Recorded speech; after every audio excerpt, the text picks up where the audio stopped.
আমরা যদি বলি যে ব্রিটেনে, যেটা গ্রেট ব্রিটেন আমরা বলি, উপনিবেশবাদ যেটাকে আমরা বলি, এই উপনিবেশবাদের ইতিহাস হচ্ছে 1500 বছরের রাজতন্ত্রের ইতিহাস, মানে যেটা মানুষ সংরক্ষণ করেছে। 1500 বছর এখানে রাজতন্ত্র ছিল। মনে করা হয় সর্বপ্রথম 500 খ্রিস্টাব্দের দিকে একটা জার্মান গোষ্ঠী, যাদেরকে বলা হয় অ্যাঙ্গালো স্যাক্সন, তারা সর্বপ্রথম ব্রিটেনে আসে এবং এইখানে ব্রিটেনের বিভিন্ন অঞ্চলে রাজতন্ত্রের প্রচলন ঘটায় বা গোষ্ঠীভিত্তিক শাসন ক্ষমতার প্রচলন ঘটায়। এরপরে এখানে ধীরে ধীরে রাজতন্ত্র প্রতিষ্ঠা হয়, যেটাকে আমরা বলি ব্রিটিশ রাজবংশ। তো ব্রিটিশ রাজবংশের বিরুদ্ধে গণতন্ত্রের সর্বপ্রথম আন্দোলন কখন শুরু হয়? আমরা যদি আক্ষরিকভাবে বিশ্লেষণ করি তাহলে আমরা বলতে পারি 1215 সালে, যখন রাজা জন ফ্রান্সে তার ব্যর্থ যুদ্ধের কারণে জনগণের ওপরে স্কিউটিজ নামে একটা কর আরোপ করেন। তখন এই করের বিরুদ্ধে সাধারণ জনগণ আন্দোলন করে এবং রাজাকে একটা চুক্তিপত্রে স্বাক্ষর করতে বাধ্য করে, যেই চুক্তিপত্রের নাম ছিল ম্যাগনা কার্টার। এই ম্যাগনা কার্টার চুক্তিপত্রে দুইটা কথা ক্লিয়ার ছিল, যে এক, বাদশাহ আইনের ঊর্ধ্বে নয়, দুই, বাদশাহ কোনো কর বাস্তবায়ন, কর মানে ট্যাক্স, করের আইন বাস্তবায়ন করতে পারবে না যতক্ষণ না ব্যারনদের অনুমতি নেয়। ব্যারন কারা? সমাজের অভিজাত শ্রেণী। এই আইন পাশ হওয়ার পরেও রাজবংশের বিভিন্ন রাজারা সময়ে অসময়ে সাধারণ জনগণের উপরে কর আরোপ করতে থাকে। যেমন রাজা এডওয়ার্ড ট্যালিট্যাক্স আরোপ করেন 1297 সালে। রাজা রিচার্ড II, উনি ওনার শাসনামলের যুদ্ধ খরচ করার জন্য পোল ট্যাক্স জারি করেন। এই পোল ট্যাক্সের বিপরীতে 1831 খ্রিস্টাব্দে ক্যান্টারবারি, কেন্ট, এসেক্স অঞ্চলে কৃষকেরা বিদ্রোহ করে। এরপরে রাজা চার্লস শিপ মানি কর আরোপ করেন 1630 সালে। এরপরে রাজা হেনরি তার ব্যক্তিগত বিবাহ এবং যুদ্ধের খরচ চালানোর জন্য ফোর্সড লোন চালু করেন। মূলত এই সমস্ত অযোচিত অত্যাচারমূলক করের বিপরীতে ব্রিটেনের মানুষগণ একদম বিতৃষ্ণার্ত, বিরক্ত হয়ে গেছিলেন এবং দফায় দফায় তারা বিভিন্ন ধরনের আন্দোলন করেছেন। এই আন্দোলনগুলো যখন হয়েছে তখন যেমন 1327 সালে রাজা এডওয়ার্ডকে ক্ষমতা থেকে অপসারণ করা হয়েছে। রাজা চার্লস এককে শাসন ক্ষমতার মাধ্যমে, বিচারিক আইনের মাধ্যমে তাকে শাসন ক্ষমতা থেকে পদচ্যুত করা হয়েছে এবং তার শিরচ্ছেদ করা হয়েছে। এই সমস্ত ঘটনার সাথে সাথে 1832 সালে যখন সর্বপ্রথম রিফর্ম অ্যাক্ট জারি করা হয়, এই অ্যাক্ট জারি করার মাধ্যমেই মূলত বলতে পারা যেতে পারে যে গণতন্ত্রের মূল স্রোতধারা শুরু হয়। এরপর 1867, 1884, 1918 দফায় দফায় হওয়া সাধারণ জনগণের, শ্রমিক শ্রেণীর, সমাজের নিম্ন শ্রেণীর আন্দোলনের মাধ্যমে যে শাসন ব্যবস্থার কথা উঠে আসে, সেই শাসন ব্যবস্থাটা হচ্ছে বর্তমান ডেমোক্রেসি, যেটা ইংল্যান্ডে আছে। এখন প্রশ্ন হচ্ছে যে 1200 শতক থেকে নিয়ে শুরু করে 1900 শতক পর্যন্ত দফায় দফায় আন্দোলনের মাধ্যমে সাধারণ মানুষেরা যেই গণতন্ত্র চাইল, সেই গণতন্ত্র কি আসলেই ইংল্যান্ডে প্রতিষ্ঠিত হতে পেরেছে? প্রতিষ্ঠিত হতে পারেনি। তার কিছু উদাহরণ, তার প্রথম উদাহরণ হচ্ছে যেখানে হাউস অফ লর্ড আছে। তার দ্বিতীয় উদাহরণ হচ্ছে এখন পর্যন্ত নির্বাচনগুলোকে নিয়ন্ত্রণ করে ধনিক শ্রেণীরা। তৃতীয় কথা হচ্ছে যে জনগণের যারা বার্তাবাহক, মানে জনগণের কথা যারা শাসকদের নিকটে পৌঁছায়, নিউজ পেপার বা গণমাধ্যমগুলো স্বাধীন নয়। তিনটা পয়েন্টের প্রথম পয়েন্ট হচ্ছে house of lords. House of লর্ডটা কি? হাউস অফ লর্ড হচ্ছে 780 জন সদস্যের একটা শুরা সিস্টেম, আমরা বলতে পারি ইসলামিক শব্দে, মানে একটা পরামর্শ সভা, পরামর্শ সংসদ, 780 জন সদস্যের। এই 780 জন সদস্যের একজন সদস্যও জনগণের মাধ্যমে নির্বাচিত হয়ে আসেন না।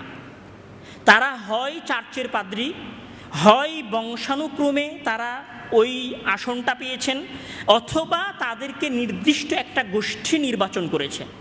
এই 780 জন সদস্যের হাউস অফ লর্ড, যেটাকে পুরনো ভাষায়, মানে তাদের পুরনো ভাষায় বললে ব্যারন, এদের কাজ কি? এরাই মূলত ইংল্যান্ডের মূল নীতি নির্ধারক। তাহলে সর্বপ্রথম যে কথাটা ফুটে উঠল সেটা হচ্ছে যে নির্বাচন বলে জনগণের যে কথাটা বলা হচ্ছে সেটা আসলে কিছুই না, বরং শাসন ক্ষমতায় সিদ্ধান্ত কারা নেয়? হাউস অফ লর্ডেরা নেয়, যারা কেউ নির্বাচনে অংশগ্রহণ করে আসে না। এটা হচ্ছে প্রথম কথা। দ্বিতীয় কথা আমরা বললাম যে নির্বাচনে ব্যাপক টাকার ছড়াছড়ি আছে। আমি ভোটে দাঁড়াবো, মানুষ আমাকে আমার যোগ্যতার বলে ভোট দিবে, কিন্তু আমাকে যদি টাকা দিয়ে মানুষের ভোট কিনতে হয় তাহলে অবশ্যই আমি অযোগ্য নেতা। এখন ব্রিটেনে টাকা দিয়ে ভোট কেনা হয়। তার সবচেয়ে বড় প্রমাণ কি? তার সবচেয়ে বড় প্রমাণ হচ্ছে কনজারভেটিভ একটা পার্টি আছে ইংল্যান্ডে, টরি পার্টি। 2019 সালের নির্বাচনে তারা তৎকালীন প্রধান ধনী ব্যবসায়ীগুলোর কাছ থেকে প্রায় 1 কোটি পাউন্ড অনুদান পায়। কেন অনুদান পেয়েছে একটা পার্টি? অবশ্যই ওই ধনিক শ্রেণীর ক্ষমতায় যাওয়ার পরে সে প্রতিনিধিত্ব করবে। ট্রান্সপারেন্সি ইন্টারন্যাশনাল ইউকে তাদের একটা report, the influence of big money on UK পলিটিক্সে 2021 সালের একটা রিপোর্ট, সেখানে উল্লেখ করা হয়েছে যে British democracy is at risk from the disproportionate influence of money. মানে ইংল্যান্ডের গণতন্ত্র অর্থের যথেচ্ছা ব্যবহারের কারণে রিস্কের মধ্যে আছে। মানে সেটা ভালোভাবে কাজ করতে পারছে না গণতন্ত্র ধনিক শ্রেণীর টাকার কারণে। এছাড়াও সবচেয়ে ভয়ঙ্কর বিষয় হচ্ছে ব্রিটিশ হাউস অফ কমন্সের 1/3 এমপি মন্ত্রীরা হচ্ছেন ধনী এবং অভিজাত শ্রেণী। স্যাম ফ্রিডম্যান এবং ড্যানিয়েল লরিসন তাদের একটা রিপোর্ট প্রকাশ করেছিলেন, যেই রিপোর্টের মধ্যে তারা বলেছিলেন 2020 সালে class remains a significant barrier in UK politics. মানে এখন পর্যন্ত ইউকের রাজনীতিতে, গণতন্ত্রে শ্রেণীবিন্যাস, মানে মানুষের উচ্চ শ্রেণী এবং নিম্ন শ্রেণীটা একটা বিশাল বাধা হয়ে দাঁড়িয়ে আছে ডেমোক্রেসির মাঝখানে। 2015 সালে দ্য গার্ডিয়ানের একটা রিপোর্টে বলা হয়, ক্যাশ অফ অ্যাক্সেস স্ক্যান্ডাল নামে একটা রিপোর্ট প্রকাশ পায়। সেই রিপোর্টে বলা হয়েছে যে প্রধানমন্ত্রীর সাক্ষাৎ পাওয়া যায় 2,50,000 পাউন্ড যদি কেউ খরচ করে, তাহলে প্রধানমন্ত্রীর সাক্ষাৎ পেতে পারে। এবং ইউরোপিয়ান ইউনিয়ন থেকে বের হয়ে যাওয়ার যে আন্দোলন হয়েছিল, ব্রেক্সিট আন্দোলন, সেই আন্দোলনটা কারা ঘটিয়েছিল? অভিজাত শ্রেণী ঘটিয়েছিল, জাস্ট নিজেদের ফায়দার জন্য। এইটার বিষয়ে পিটার গেইগান, উনি ওনার democracy for sale, dark money and dirty politics 2020 সালে উনি বলেছেন, dark money influence Brexit more than we admitted. মানে আমরা যা জানি তার চাইতেও বেশি ব্রেক্সিট এই আন্দোলনটাকে অভিজাত শ্রেণী ঘটিয়েছিল, জাস্ট শুধুমাত্র নিজেদের ফায়দার জন্য।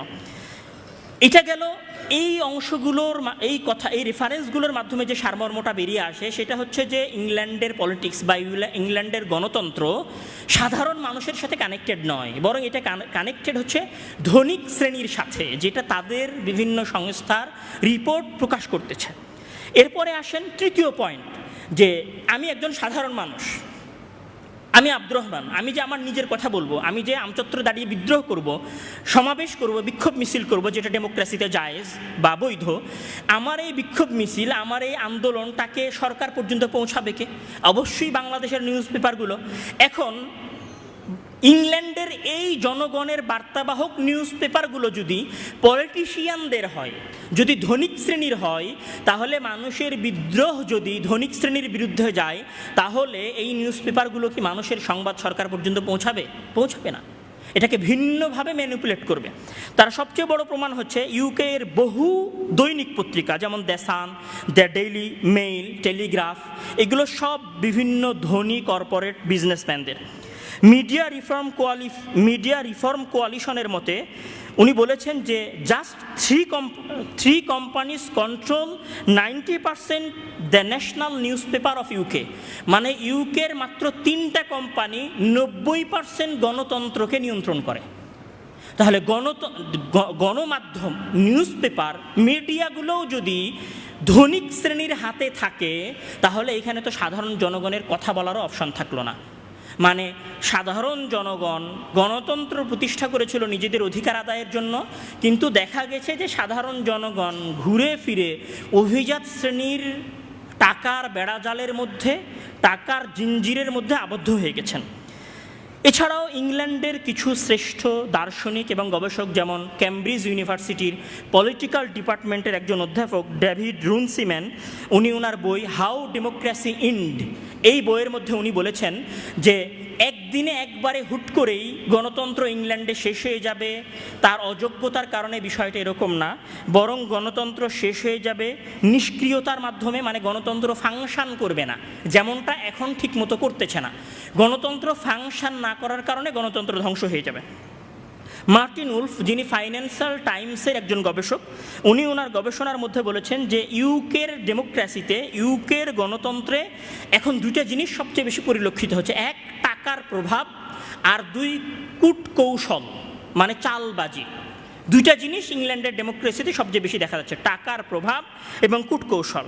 পিট্রোবর্ন ওনার বই দ্য অ্যাসল্ট অন ট্রুথের মধ্যে বলেছেন, British democracy has been captured by oligarchy of donors, lobbyists and media টাইকুনস।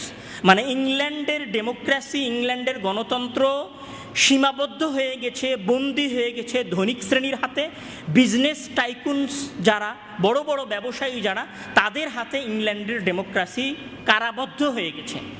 এটা হচ্ছে পৃথিবীর সর্বশ্রেষ্ঠ গণতন্ত্রের প্রবক্তা, যারা আমাদেরকে গণতন্ত্র শিক্ষা দেয়, যারা আমাদের উপরে সন্ত্রাস বিরোধী তকমা দেয় গণতন্ত্রের বিরুদ্ধে কথা বলার কারণে, যারা আমাদেরকে জঙ্গি বানায় খেলাফত শাসন কায়েম করতে চাওয়ার কারণে, তাদের দেশেও গণতন্ত্র ঠিকমতো ফাংশন করে না। তৃতীয় কথায় আসি, আমেরিকার গণতন্ত্রের কি অবস্থা এবং কত সালে আমেরিকায় গণতন্ত্র প্রতিষ্ঠা হয়েছিল। 1776 সালে আমেরিকা গ্রেট ব্রিটেন থেকে স্বাধীনতা লাভ করে। 1787 সালে আমেরিকার সর্বপ্রথম সংবিধান লেখা হয় এবং 1789 সালে সর্বপ্রথম ইলেকট্রাল কলেজের ভোটে, মানে নির্দিষ্ট কিছু ব্যক্তির ভোটে, মানে শুরা সদস্যদের ভোটের মাধ্যমে একজন ব্যক্তি আমেরিকার ইতিহাসের প্রথম প্রেসিডেন্ট হয়ে আসেন, যাকে আমেরিকার জাতির ফাদার, যেমন আমাদের দেশেও জাতির পিতা বলা হয়, সেরকম আমেরিকান জাতির পিতা হচ্ছেন জর্জ ওয়াশিংটন। জর্জ ওয়াশিংটনের দুইটা কথা আমি বলি। জর্জ ওয়াশিংটন উনি কোনো দলের নেতা ছিলেন না, সাধারণ মানুষ ছিলেন, উনি কোনো দল থেকে আসেন নাই। দ্বিতীয় কথা হচ্ছে যে উনি নির্বাচনের মাধ্যমে নেতা নির্বাচিত হন নাই। ওনাকে কারা নেতা বানিয়েছে? ওই দেশের শুরা কমিটি। এখন প্রশ্ন হচ্ছে যে যখন আমেরিকা স্বাধীন হলো ব্রিটেনের কাছ থেকে, এইটা আমেরিকার সবচেয়ে ডিফিকাল্ট সময়, কঠিন সময়। তো আমেরিকার এখানে একটা প্রশ্ন উত্থাপন করছে, আমি বলেছি যে আমি আমার কথার সাথে সাথে প্রশ্ন উত্থাপন করব। আমেরিকার সবচেয়ে কঠিন সময়ে নেতা নির্বাচিত হচ্ছে শুরা সদস্যদের মাধ্যমে। বাংলাদেশে যখন 24-এর অভ্যুত্থান হলো, বাংলাদেশের সবচেয়ে টিপিক্যাল মুভমেন্টে, সবচেয়ে কঠিন মুহূর্তে নেতা নির্বাচন হলো শুরা সদস্যদের মাধ্যমে। সিরিয়ায় যখন সবচেয়ে কঠিন মুহূর্ত আসলো, তখন সিরিয়ার প্রেসিডেন্ট হলেন তৎকালীন মুজাহিদদের পরামর্শের মাধ্যমে আহমদ আশ-শারা, আর আমাদের দেশে হলেন ডক্টর ইউনুস। আমেরিকায় হলেন জর্জ ওয়াশিংটন।